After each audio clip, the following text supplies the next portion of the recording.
boa tarde. Vou tentar não tossir. Se eu tiver que tossir, já trouxe meu xarope ali, me desculpem. Vou gastar um pouquinho, talvez 1 minuto do meu tempo, para dizer o seguinte: nós estamos felizes de estar aqui na Embrapa.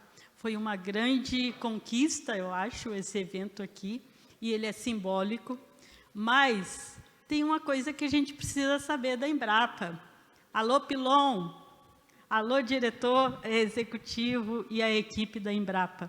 Quando é que a gente vai retirar, a Embrapa vai retirar aquela nota técnica dizendo que remineralizador, que a Embrapa não recomenda o uso de remineralizador?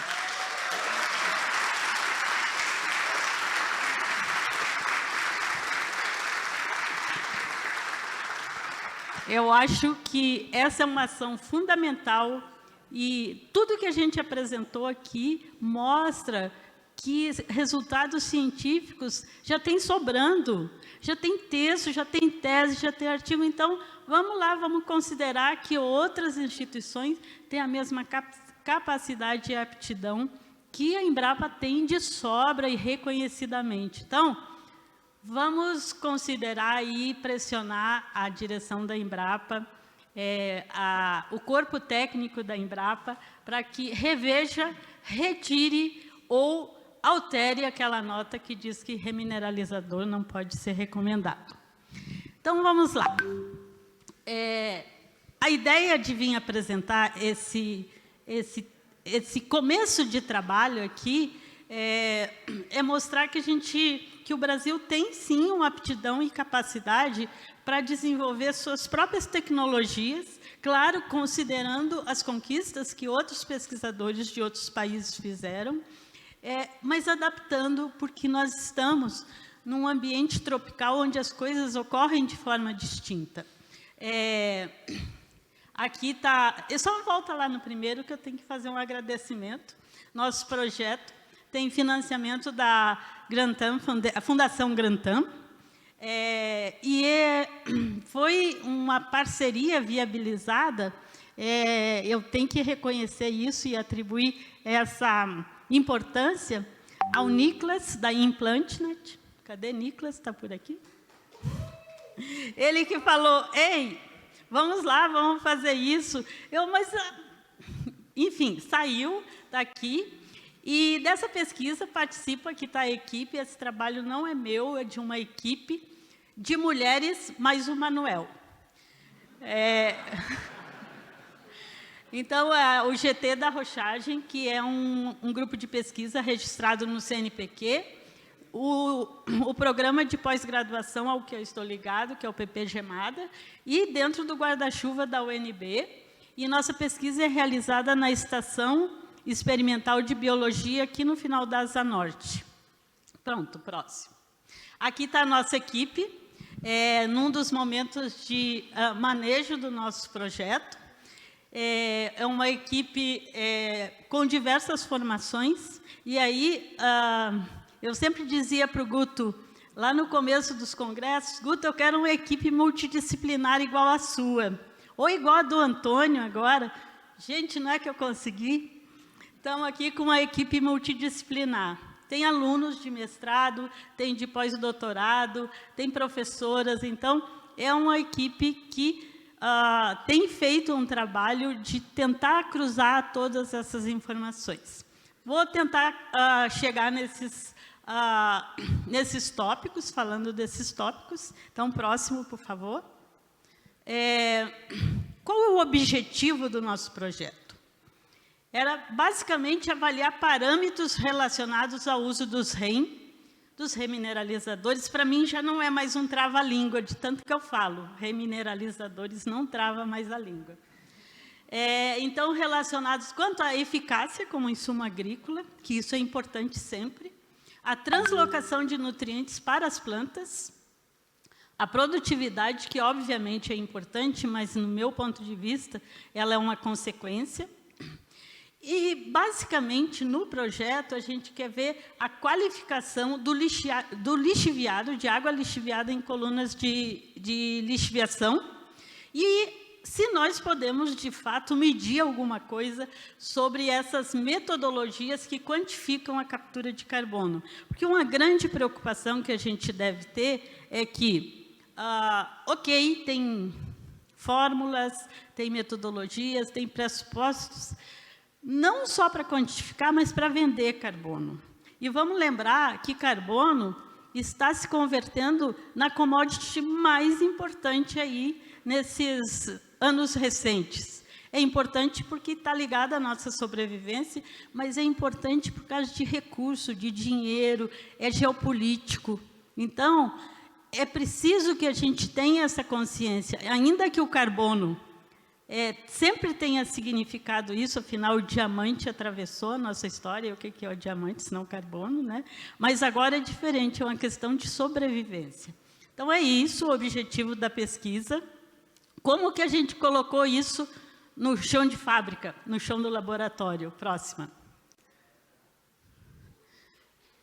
Os resultados que eu vou apresentar aqui referem-se somente a um projeto piloto que a gente está tentando, então, calibrar o nosso experimento para, de fato, não só calibrar os mecanismos de como fazer esse circuito girar, mas também calibrar, entender como essa dinâmica, essa cinética que o Antônio tanto colocou, né, para vencer uma coisa que eu achei interessante, uma palavra que você colocou, Antônio, uma miopia que a gente tem de não enxergar as coisas, não procurar, não enxergar outras coisas além do que já está posto, estabelecido e concretizado. Então, como é que a gente fez isso? Aqui é um projeto pequeno, basicamente, são frascos que tem água deionizada em cima, que atravessam uma coluna de um tubo de PVC, onde onde o principal é o solo.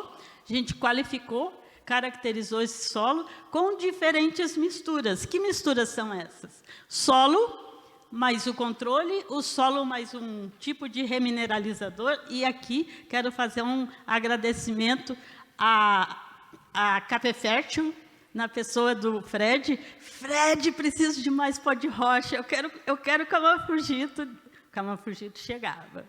Então, obrigada. Eu sei que eu tenho um vício terrível, gente.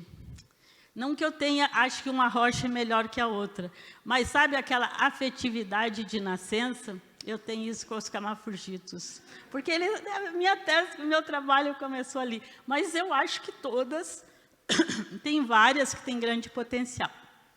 Mas é porque eu acho que tenho mais intimidade com a rocha também. Bom, que outros? Solo mais rocha mais composto orgânico. Que composto orgânico foi esse? Foi um esterco que foi qualificado, que foi caracterizado, aqui na UNB, lá da FAO, da fazenda aqui da UNB. Então, a gente qualificou todos os materiais que a gente estava usando. E qual foi a dosagem? Aí eu tive que pagar a língua. Quando o grupo do professor Birling fala em aplicar 40 toneladas de pó de rocha para capturar carbono, quando eu li isso, tá louco, ele não entende de sistema tropical, como é que eu vou aplicar 40 toneladas de pó de rocha no solo? Que transformação é essa? Vamos jogar a criança fora junto com a água.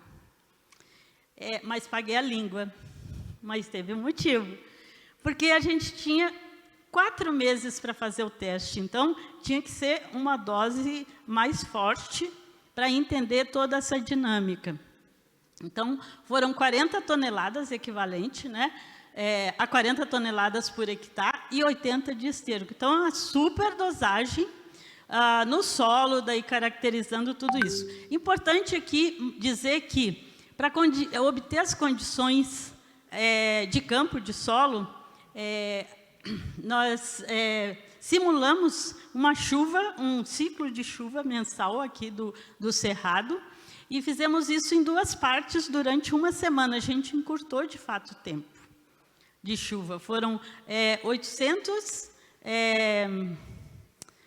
ml de água aplicada em 2 vezes, para obter essa condição de campo. Essa água, obviamente, atravessa a coluna e alguma coisa passou. Depois que esse passo foi feito, a gente fez o quê? Começou, então, a aplicar, de fato, a água que a gente ia quantificar ao longo de 3 meses. Então, aí foram 6 aplicações de água durante 6 meses. O que nós fazíamos? A água caía nesses frascos inferiores e, a cada semana, a gente retirava essa água, quantificava 2 coisas, basicamente. pH do lixiviado e a condutividade. E essa água foi sendo armazenada de 15 em 15 dias, e mandada para o laboratório próximo, por favor. Sim, agora é o experimento definitivo aqui, antes de ir para os parâmetros.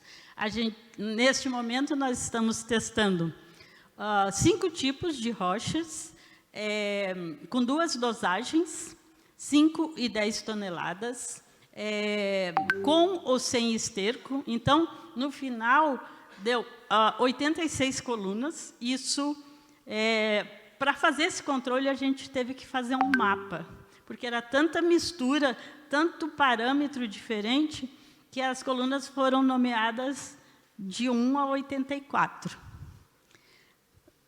Próximo, por favor. Então, quais foram as variáveis que a gente tentou analisar? Tentou não, que a gente analisou.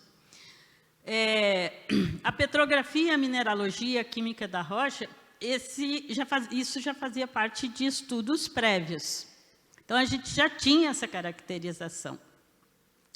Os parâmetros químicos do lixiviado, o que a gente analisou dessa água que caía lá no frasco de baixo? Foram 12 parâmetros, entre eles, obviamente, cálcio, magnésio, fósforo, enxofre, carbono total, carbono orgânico, nitratos, enfim, uma série de parâmetros. E pH e condutividade toda semana. Depois disso, depois que o experimento finalizou, nós retiramos, deixamos a água toda percolar na coluna, deixamos esse solo secar ao ar e fizemos uma coleta composta desse solo e mandamos para análise de fertilidade. Então, foi considerada a classificação de granulometria. O que aconteceu ao longo do tempo? Houve diferença ou não? Tipologia de argilas por assinatura magnética, e aí eu contei com a ajuda do Diego, que está aqui, com sua expertise. E tratamento estatístico, que a gente tem um guru, que eu recomendo que vocês façam o curso dele, sempre que possível, que é o André Mundistock de Carvalho. O cara sabe como fazer isso. Então, a gente está tendo essa assessoria do professor André para tratar esses dados. Próximo. E, bom, resultados. Aqui a gente já começa a ver algumas coisas interessantes. E pensem, 3 meses é muito curto para você medir qualquer coisa, é um tempo muito curto. Mas, aí a gente pensa o seguinte, mas espera aí, soja e milho, qual é o ciclo da soja e do milho? 3 meses, 4 meses. Então, não é curto, então ele é significativo. Ele é importante que ocorra, que a gente tenha estudos que caracterizem esse tempo. O que nós verificamos nos diferentes tratamentos? Que os diferentes tratamentos, em relação à parcela controle, mostrou algumas coisas já interessantes, tanto no que se refere ao pH, quanto à quantidade de alguns nutrientes importantes, e aqui eu queria chamar a atenção especialmente do magnésio, para vocês olharem no solo, do fósforo, muito importante a questão do fósforo. A CTC do solo também mostrou resultados bem legais e que já diferenciam, já mostram que, então, houve diferença nesse curto espaço de tempo. E aí eu resgato aquilo que o Diego falou há pouco. As coisas acontecem muito rapidamente. A gente não está preparado para essa evolução rápida. E o que esse estudo, assim, ainda que seja piloto, ainda que nós tenhamos usado para aprender como fazer, eles já nos deram indicativos importantes indicadores importantes sobre parâmetros que precisam ser considerados quando a gente usa remineralizadores. Próximo. E aqui, só para mostrar algumas coisas, que ainda os dados estão sendo tratados, mas eu acho importante apresentar, porque tem duas formas também de a gente analisar o lixiviado. Por volume, o que vai acontecendo ao longo do tempo, ou a concentração desses elementos no volume total lixiviado. Vai dar uma resposta, obviamente, diferente. A gente está fazendo isso para entender, inclusive, que diferenças são essas. E o que acontece? Vamos pegar aqui o cálcio. E aqui eu quero resgatar uma coisa que o Otton falava lá do começo. Quando você coloca pó de rocha no solo, vai acontecer uma mudança imediata no solo. Porque a disponibilização dos nutrientes, ela é rápida, no sentido, no primeiro momento, ela é rápida, mas ela é muito pequena. E a gente precisa ter esse olho calibrado para esse pequena. Então, o que a gente vê aqui? Aqui, esse tempo, ó, 1, 2, 3, 4, 5, 6, são os tempos do lixiviado, da água lixiviada embaixo, em 6 momentos, de 15 em 15 dias, obviamente, que dá 3 meses. Então, o que a gente vê é que, no primeiro momento, o cálcio, aqui estou sem o apontador, mas o cálcio, ele mostra que houve uma diferença bem importante. Por quê? Porque quando você moe a rocha, o fato de você colocar um tá triturado, a superfície específica dessa oferta de insumos novos está pronta para ser absorvida. Então, a água é um agente de dissolução importante.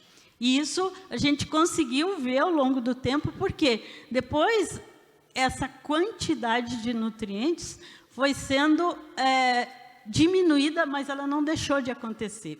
Pode voltar ao original? O magnésio, eu queria chamar a atenção porque os camafugitos são rochas ultrapotássicas, mas a quantidade de minerais de magnesianos é realmente expressiva. Então, e por que eu chamo a atenção não só de cálcio e magnésio, mas especialmente do magnésio? Porque ele é um ponto lá para a gente tentar entender essa questão de captura de carbono.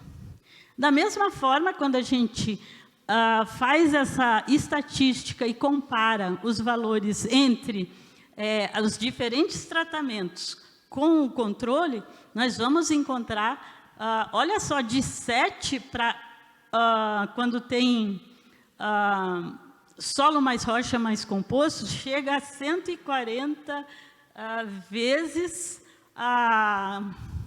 o grau de contraste entre esses dois elementos. Aí vocês vão ver que onde tem só solo e rocha, aparentemente não tem uma... Bem-vindo, Man, aqui para a nossa conversa. Então, mas isso, prestem atenção nesses valores onde só tem rocha, tá? O potássio também, obviamente, por ser uma rocha ultrapotássica, a gente vai ter esses resultados bem definidos e distintos, mas eu lembro, isso aqui ainda é o que acontece ao longo do tempo. A gente não está mostrando aqui a diluição desses elementos no volume total, o que vai mudar um pouco esse tipo de resultado. Então, está aqui, está ok. Próximo. E aqui nós vamos para aquilo que importa para o nosso projeto, assim como um ponto realmente importante, pelo menos em relação ao nosso acordo com a Grantam, que é tentar avaliar como medir esse carbono. Onde que ele está? Como é que a gente vai quantificar esse carbono? Porque vamos conversar assim, bem sério. É possível? Acho que tem tudo para ser, mas ninguém sabe quantificar. Então, como é que a gente vai vender um produto que a gente sabe que existe, mas não sabe a quantidade? Então, é um risco inerente a um negócio e que vai envolver agricultores, vai envolver a economia do país. Porque se isso vai virar uma commodity, e eu acho que sim, a gente tem que ter algumas garantias. Nós não temos a pretensão, muito claramente, de definir qual é a metodologia correta. A gente quer contribuir nesse esforço mundial de encontrar formas para qualificar e quantificar esse carbono. Então, o que a gente fez? Vamos partir de um pressuposto. O carbono total que tem no sistema, depois da entrada da água, o carbono orgânico, porque a gente aqui ofereceu, não tinha planta, mas a gente entende que a participação das fontes orgânicas é definidora da velocidade das reações. Então, a gente optou pelo esterco, porque é fácil, tem qualquer propriedade. E porque também ele já estava caracterizado, qualificado, para a gente saber que tipo de bactérias que tinham ali dentro, de fungo, qual era essa composição. Então, o que a gente vê ao longo do tempo? Que também o carbono vai diminuindo. Ele começa realmente um pouco mais expressivo, especialmente quando se pega o carbono total, mas os outros acompanham isso. Aí vocês podem pensar, mas a diferença entre o carbono total e o carbono orgânico é muito pequena. E são 3 meses, são poucas medidas, a gente está tateando numa metodologia. Mas o que nós conseguimos encontrar é que, sim, tem diferenças. Apesar de ser pequenas, as diferenças são expressivas. Próximo. E aqui, então, seria o nosso resultado mais expressivo, que ainda precisa ser melhor qualificado. O magnésio, expressivamente, mas quando você compara com as porções controles, ele ocorre de forma muito mais vigorosa quando você tem essa fonte de rocha e composto orgânico, mas ele não deixa de ocorrer, e prestem atenção, onde tem só o pó de rocha. Isso para 3 meses, quando a gente fala de tempo de reação, é uma coisa muito pequena, mas, de fato, ele está acontecendo. Alguns outros parâmetros que a gente considerou, nitrito, nitrogênio amoniacal, acidez total, e olha só o que aconteceu com essa diferença entre o carbono total e o carbono orgânico, que, em tese, é o carbono que vai capturar, que vai ser capturado nas reações do solo.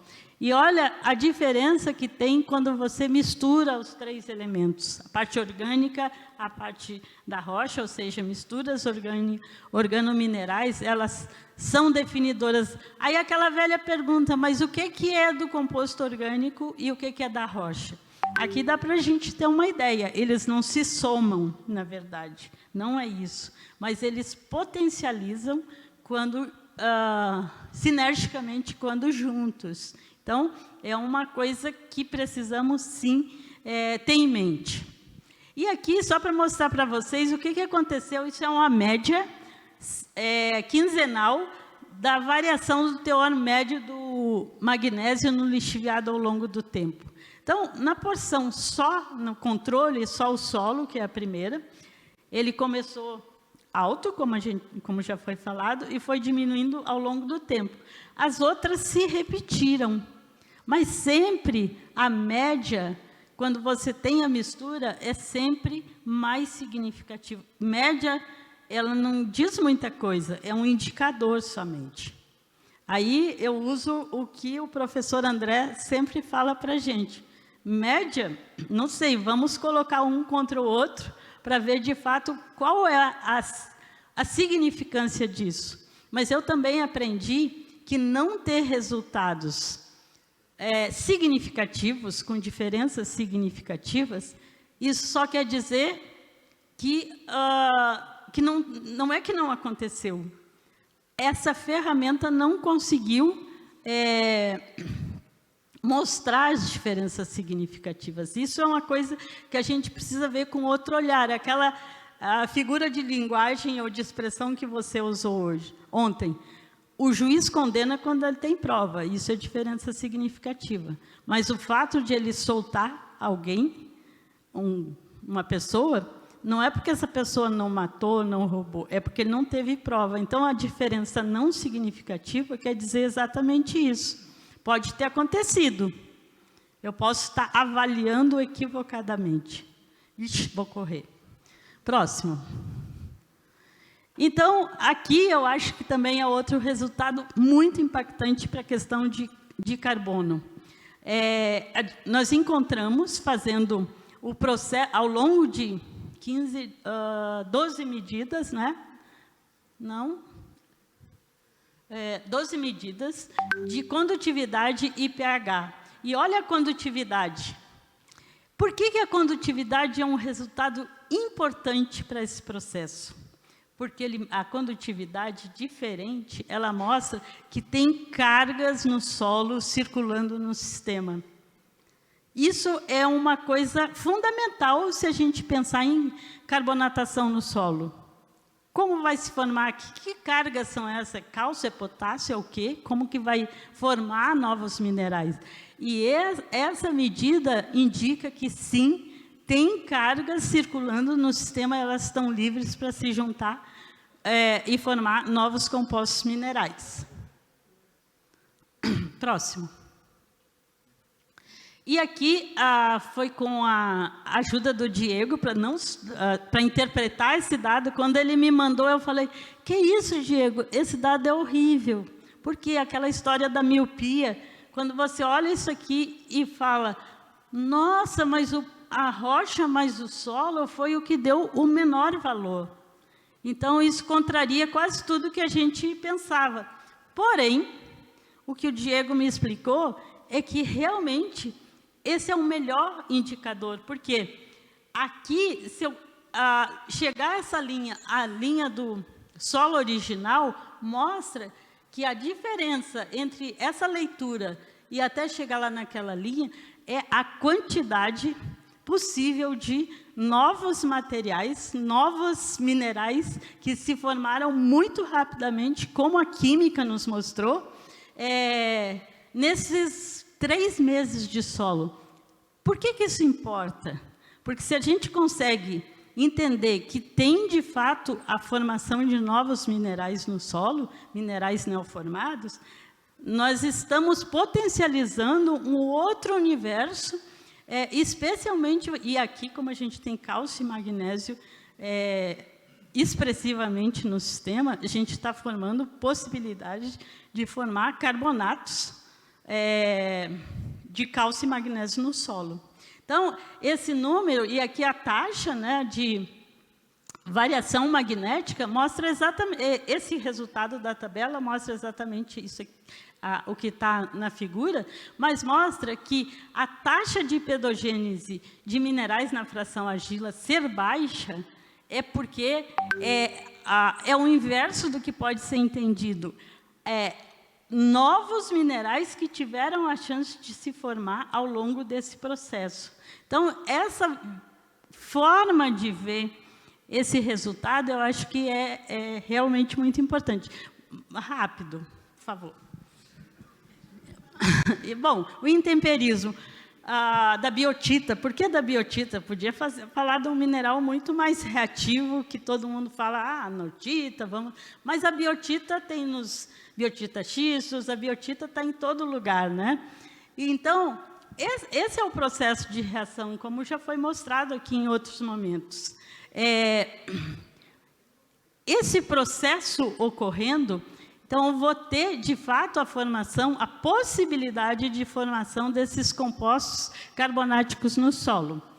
Então, biotita é um indicador, é um ótimo indicador, eu acho. Próximo. Aí tem essa equação aqui, famosa. Aí, quando nós fomos calcular, gente, mas e essas variáveis aqui? Alfa, beta, gama, como é que a gente vai calcular isso? Aí, falei com o Antônio, falei com o Éder, falei com o Menin, falei com o Nicolas, falei com um monte de gente. E aí, como é que vocês estão fazendo isso? Que variável é essa? Pois é, estamos usando 1. Mas multiplicar uma coisa por 1 é ele mesmo.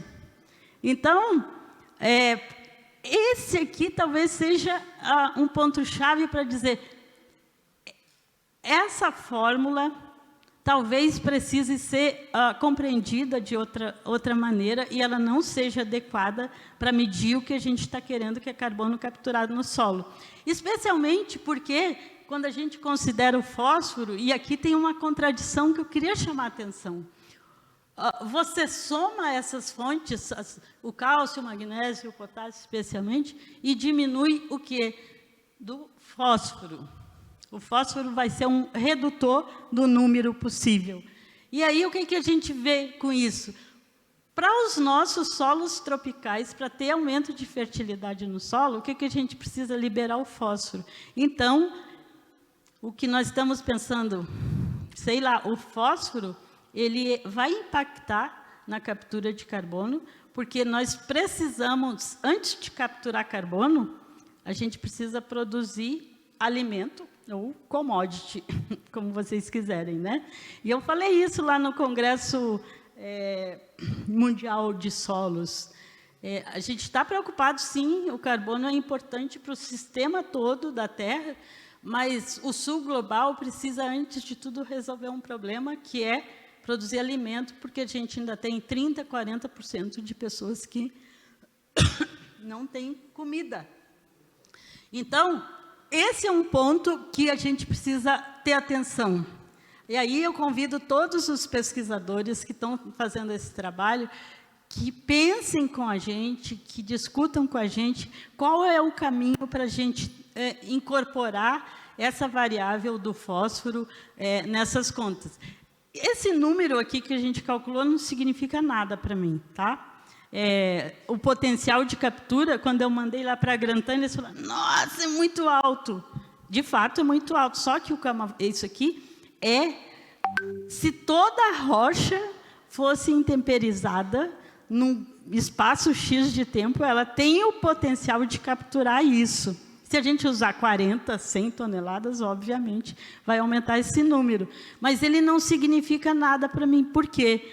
Porque a gente não sabe como fazer esse cálculo, se primeiro, fazer uma função da química contra a mineralogia, ver onde que está o potássio, o cálcio, o magnésio, o fósforo, ou é só quimismo mesmo? Eu acho que não é quimismo. Então, os resultados, a gente não considerou do sódio, porque na análise química ele foi desprezível, e dos sulfatos, porque também é outra dúvida importante que a gente precisa investigar. Sulfatos e sulfetos têm uma forma de transformação na mineralogia do solo, na forma dos... como os compostos serão processados... Ai, gente, está acabando. Enfim, já acabou o tempo. A gente pode discutir mais tarde. Próximo, o que é mais importante.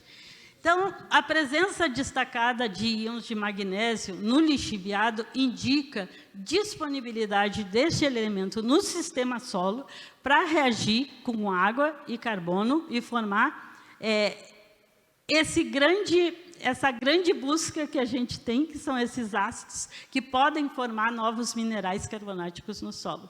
O pH do lixiviado apresentou aumentos importantes com diferenças significativas entre os tratamentos quando se consideram distintas fontes de minerais ou misturas.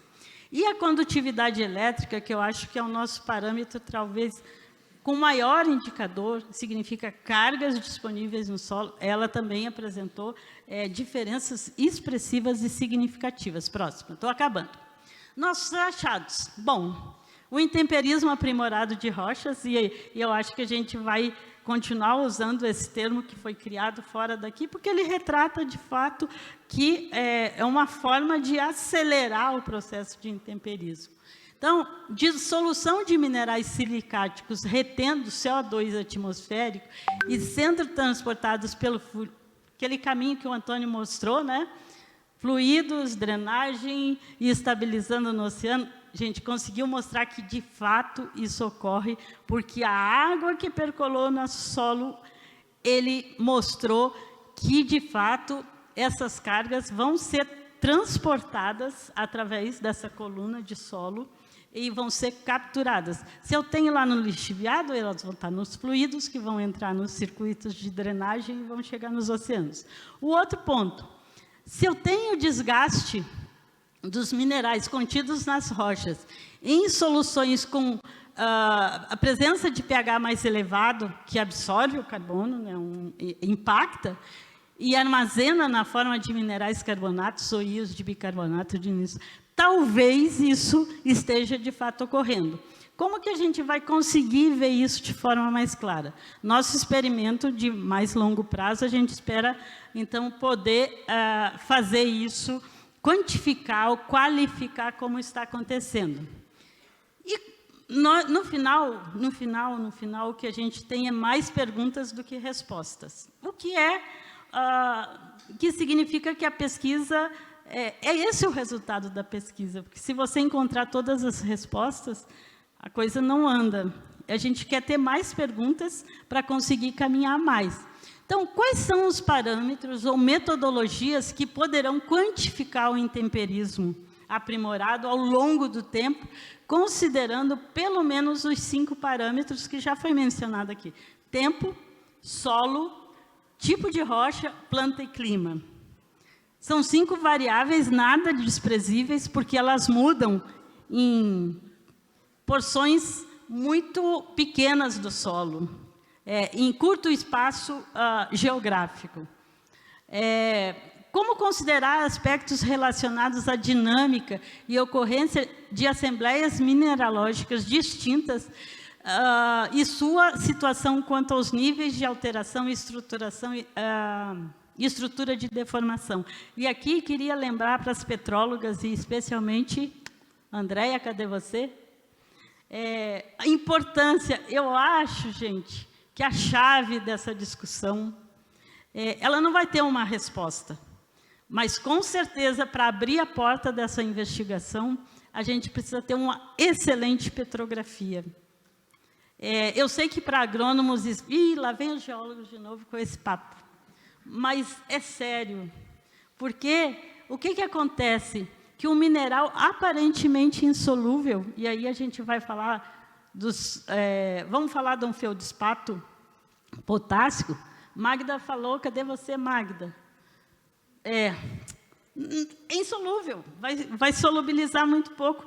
Tá, mas espera aí, se a gente vê na petrografia que esse mineral está todo fraturado, está com as bordas alteradas, isso dá uma dinâmica totalmente diferente para essa dissolução. Vai ser menor do que um feldespato alcalino? Vai, mas vai ser potencializado. Então, para abrir essa chave de investigação, essa porta, talvez uma chave importante seja, sim, a caracterização dos minerais que a gente está acrescentando no solo. Aí colocar granito vai dar efeito? Pode ser que sim. Se você colocar um fonolito, qualquer tipo de rocha. E a natureza nos mostra isso, que as rochas, na sua simbiose com nos agroecossistemas, elas vão reagir. O Nordeste mostra isso muito claramente. Não tem chuva, não planta e a coisa não funciona. Choveu, aquele negócio bomba. Por quê? Porque tem potássio lá sendo ofertado no curto espaço de tempo por causa do lixiviado. Então, não é isso, Val, que a gente vê lá no Nordeste. E, por fim, o papel do fósforo. Será que a gente vai privilegiar, nas nossas pesquisas, o impacto do fósforo como um macronutriente importante para potencializar a fertilidade?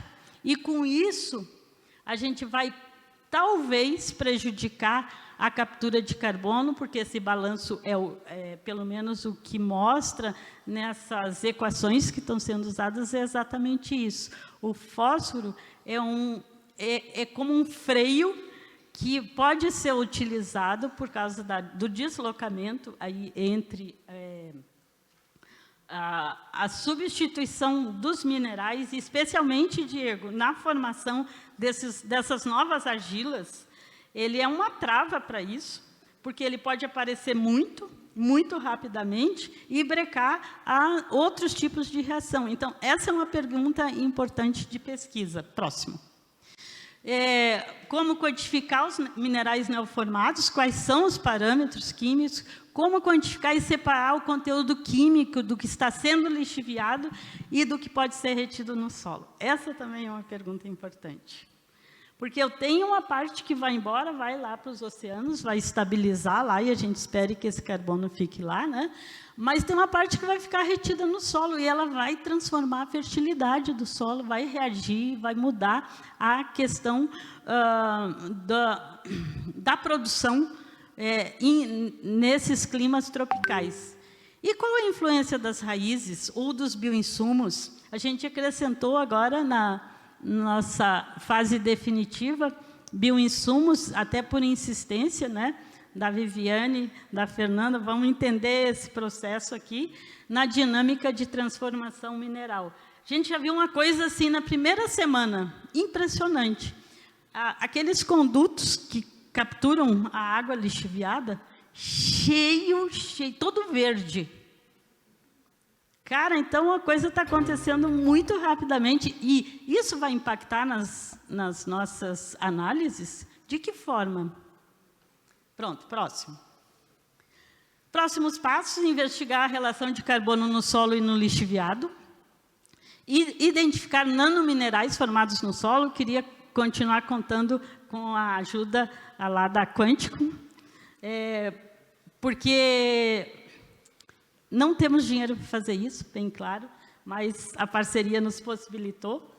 Entender e quantificar os mecanismos e relações entre a química total da rocha e os processos de biointemperismo. Próximo. É isso, gente. Apesar de tudo isso, da busca de contribuir com essas metodologias para quantificar carbono, e desculpa aí, Nicolas James, se estiver por aqui, pessoal da captura de carbono, se eu não dei as respostas que vocês precisavam, mas são pistas, e eu acho que esse é o momento de todo mundo, agricultor, pesquisador, consultor, olhar com outros olhos, ver de outra forma. Desculpem aí ultrapassar o tempo. Vamos continuar com a nossa intenção de remineralizar o Brasil e, por que não, o mundo? Vamos ser pretensiosos. Obrigada.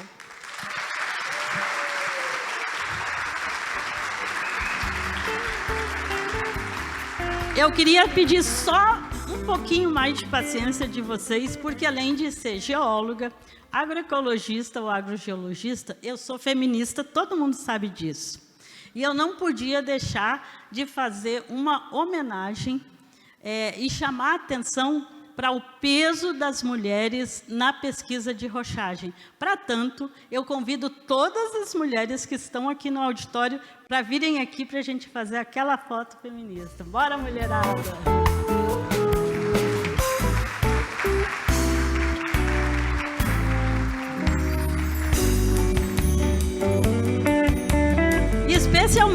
Especialmente da Brefem e do GAAS, que trabalharam doidamente para esse evento acontecer. Não, aqui em cima. Nosso lugar não é nem melhor, nem acima dos homens. Queremos trabalhar com vocês, mas é importante que vocês saibam que nós temos uma disposição de fazer as coisas de forma muito mais dura. Cadê você? Bora! Cadê a Brefem e GAAS? Gente, não vamos ficar tímidas.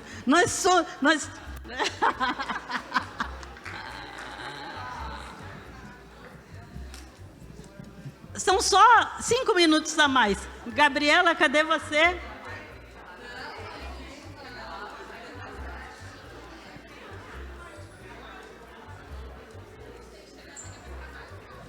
Olha, gente, no auditório não parecia que éramos tantas, né? Mas olha só.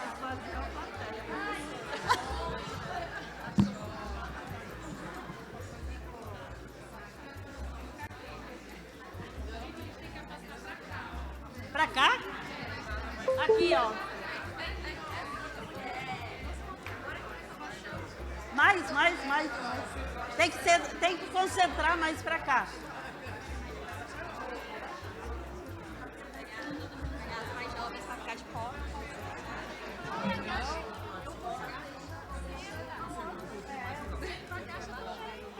Sim.